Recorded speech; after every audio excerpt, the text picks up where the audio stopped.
now approaching lunar sunrise, and for all the people back on Earth, the crew of Apollo 8 has a message that we would like to send to you. In the beginning, God created the heaven and the earth. And the earth was without form and void, and darkness was upon the face of the deep. And the Spirit of God moved upon the face of the waters. And God said, "Let there be light." And there was light. And God saw the light, that it was good. And God divided the light from the darkness.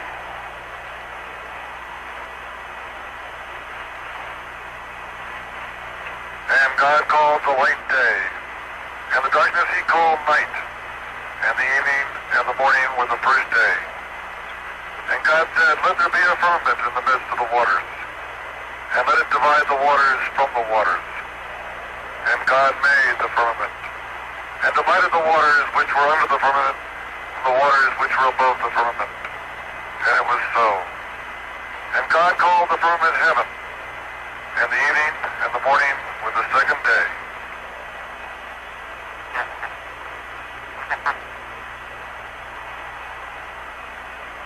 And God said, "Let the waters under the heaven be gathered together into one place, and let the dry land appear." And it was so. And God called the dry land earth, and the gathering together of the waters called he seas.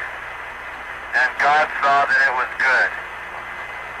And from the crew of Apollo 8, we close with good night, good luck, a Merry Christmas, and God bless all of you on the good earth.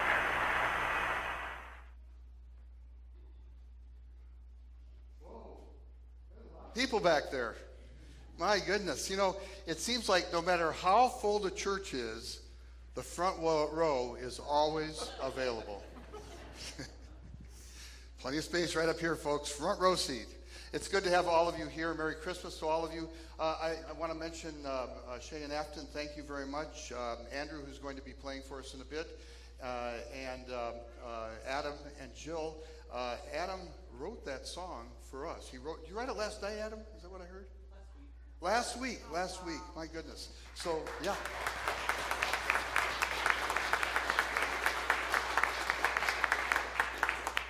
Talented outfit around here. And also those of you who are watching online, we are so thankful that you are here. For all of you, we believe it's no accident that you're in this room or that you're with us online. God has you here for a purpose.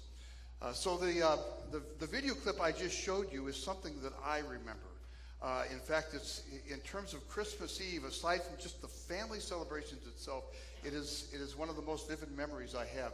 It was 51 years ago this evening, 1968. And those of you who were not around, and I tested this out, just telling the story with some folks. And what I found was that people that were born a little later than 1968, they really don't have a clue as to what was happening. So let me just set the stage for you just a bit. It was 1968, and it was a horrible year. It was just a mess. Martin Luther King Jr. was assassinated. And of course, the civil rights movement, which was in full swing, and all of the tensions that came with that, they just started bubbling over. Even more so, riots broke out, and these were things that King would never have wanted to see. He was an agent of peace. Bobby Kennedy was assassinated that year. The entire country was swept by protests that often turned into riots. The Democratic National Convention was in Chicago that year. And I don't know if, those of you who are around, I don't know if you remember it, but what I remember seeing is Mayor Daley sending the Chicago police out in full riot gear to very forcefully and brutally beat down the protesters. It was ugly. 1968, we were at the height of the Vietnam War. It was the year where the most Americans were killed, nearly 17,000. And that's what many of those protests were about that often turned into riots. And then, of course, 1968, we were in the height of the Cold War. And that was a time when, at any moment, either the Russians or the United States could push a single button and send us into nuclear holocaust, which would have destroyed the world. That's what was going on, you know, and we know, like, we know today just how divisive and divided our world is right now, and especially our country. I think in many ways it was even worse in '68. Those of you who remember might feel the same way. And so it's December, it's the end of the year, and the United States, as part of that contest going with Russia, that Cold War, they advanced their plans, moved things ahead because they heard the Russians were going first, and we were going to send 3 men to the moon. Not on the moon, but just to orbit around the moon. That was the best we could do at that point. The lunar lander wasn't even ready to be built yet. It was built, but it wasn't ready to go yet. And so we sent these 3 men, and they had 2 missions while they were there. And the plan was that they would blast off on the 21st of December. They would get there on the 24th. They would make 10 revolutions around the moon and then return back home. And they had 2 missions. The first mission was to take pictures of the lunar surface so that they could bring those back and they could find suitable places for future Apollo missions to actually land someplace safe on the moon. Gene, would you put this picture up? Because this is the picture that everyone knows, but it was the picture that was not supposed to be taken. You have that there? Now, most of you know this picture, right? It's called Earthrise. And so, at first, the first 3 revolutions, they're going backwards, and then they turn the spacecraft around, and they come around the far side of the moon, and the Earth rises up over the horizon of the moon. And it is this blue, you can see it, beautiful dot out in the middle of a vast nothingness of space. By the way, Bill Anders took the photograph, and he just kept shooting and shooting and shooting. There's about 60 or 70 of these photographs of the Earth coming all the way up. Jim Lovell, who's also on this trip, he talks later on about that, and he talks about just being there at that time and watching the Earth come up. And he said, you know, when I'm on the Earth, everything looks so large. The mountains look large. The oceans look large. All of our problems look so large in 1968. And he said, you know, I'm coming up over the moon and seeing the Earth, and I could put my hand out against the window, and I could cover everything I know underneath my thumb. Everything I know, everything I love. There were so many big things going on in the world, but it was so small at 240,000 miles away with the vastness of space all around. So that was the first mission. The second mission was, because they were going to be doing this on December 24th, and because, I mean, this is a first. This is like Columbus. It's that big a deal. No one had ever left Earth's orbit before. So the next thing they had to do was they had to make a transmission back to the Earth and just tell people what's going on. And Frank Borman is the commander, and he, about 3-4 months before this, his boss comes to him and says, there's probably going to be a lot of people watching this on television. He had no idea. And he said, you're going to need to say something. And this was his advice: say something appropriate. Can you imagine anybody at NASA coming out and saying something to the public without the script these days? And of course, Borman also notices that, you know, if his name would have had like a Russian ending to it, and he were up there for the Russians, it would have been completely scripted and said something about the virtues, extolling the virtues of Leninism at the time, because that's what the race was all about. No. Say something appropriate.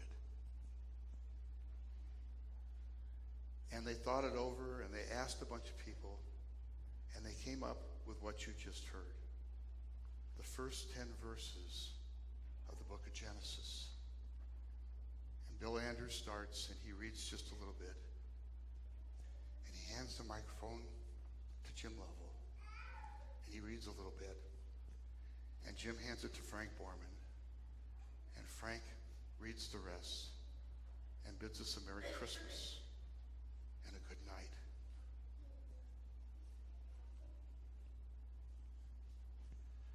So I remember this because we cut our Grinberg family celebration just a little bit short that night.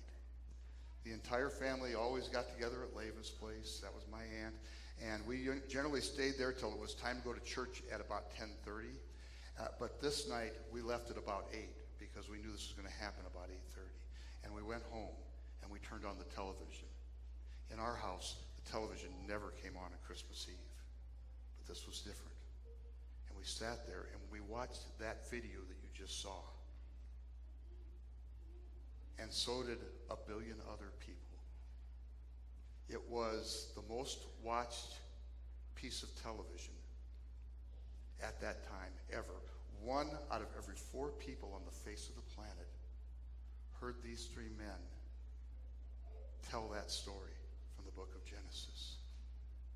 To read that ancient piece of poetry that really defines us. It tells us who we are. And for the briefest of moments, all of the trouble, all of the trials of 1968, all of the heartache and the death and the loss and the division melted away. Let's sing.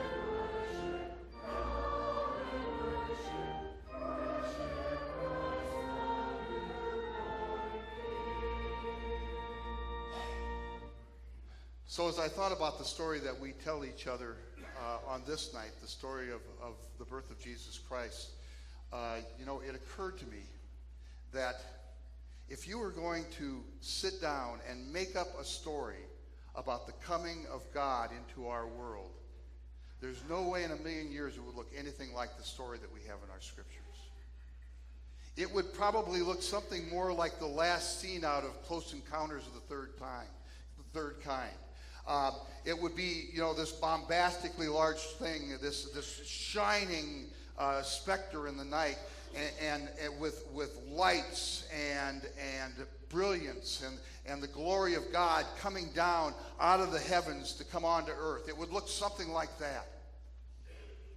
Because, if Jim Lovell could put the entire earth behind his thumb, for God, who created billions upon billions of galaxies, that thing that Jim could put behind his thumb isn't even a grain of sand. That's how small it is. Not even that. And so, if someone were going to write a story about God coming here, if they were going to make it up, they wouldn't make it up like this. A baby born to peasants. A young woman gives birth to this child. Young woman, she's barely 15 years old, more than likely, because that's how old you were when you got married, and she was not quite married yet. She had this man to whom she was engaged, and he had visions in the night telling him that this is something special. Stay with it. He looks at it. It doesn't look special at all. It looks scandalous. No way in a million years anyone would make this up. A king who is so paranoid that he would find a peasant child to be a threat to his kingdom and would look to murder every child under 2 years of age. And 3 men who follow a star. They are guided by something celestial, and they come bearing gifts. And that's all it is. It's so small. Just like the speck of sand that we live on. And yet, it comes from the God who created all things. The Word became flesh. Because you see, this God has fallen in love with that speck of sand and every single creature that crawls upon it. And he is so obsessed with us, so in love with us, that he makes a promise. And that promise becomes one of us, so that we will never be alone. Let's sing.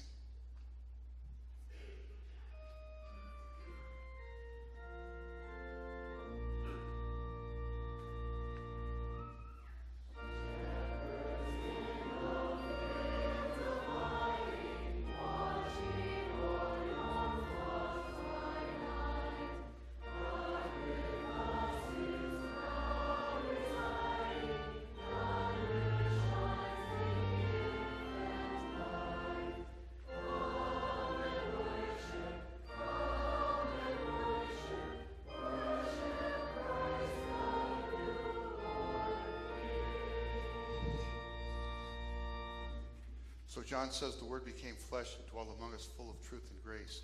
But there's one more little piece of information that we receive from John. The reason he does this is so that we might become children of God. Don't roll over that one too quickly. It's important. Let me say it again. He becomes a flesh and blood human being so that we might have the power to become children of God. We are children. We are not dust that's collected on a speck of sand in a universe. You are his child. You are his child. You are not a victim of the circumstances around you. Yes, some of those circumstances are real, and they're painful, and they hurt, and they seem to have the power to make you into something that you are not, but they do not define you. Why? Because the God of all creation has said, you belong to me. And I love you so much that I have come to be one with you.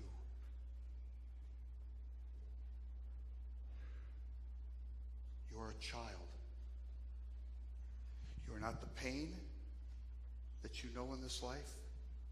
You are not the struggles. You are not the trials. You are not the temptations. You are not the hurts. You are not all the millions of ways that you feel like the world puts you down. You are not aging. You are not sickness. Not even death can define who you are. The Word became flesh. Why? So that you might become God's child. And that is everything that you are and everything that you will be. Nothing else in this life can define you, can make you into anything other than that. God has come, and he makes you his child. And he seals it with the birth of a baby. Because you see, this baby knows homelessness. This baby knows trial. This baby will know hurt. He will know what it is to be rejected. He will know what it is to feel the sting of the wrath of someone who sins against him. He will know all of these things. And he will walk with you through all of the arc of your life and everything it is that you know, everything that is said against you. You are his, and he has come to you.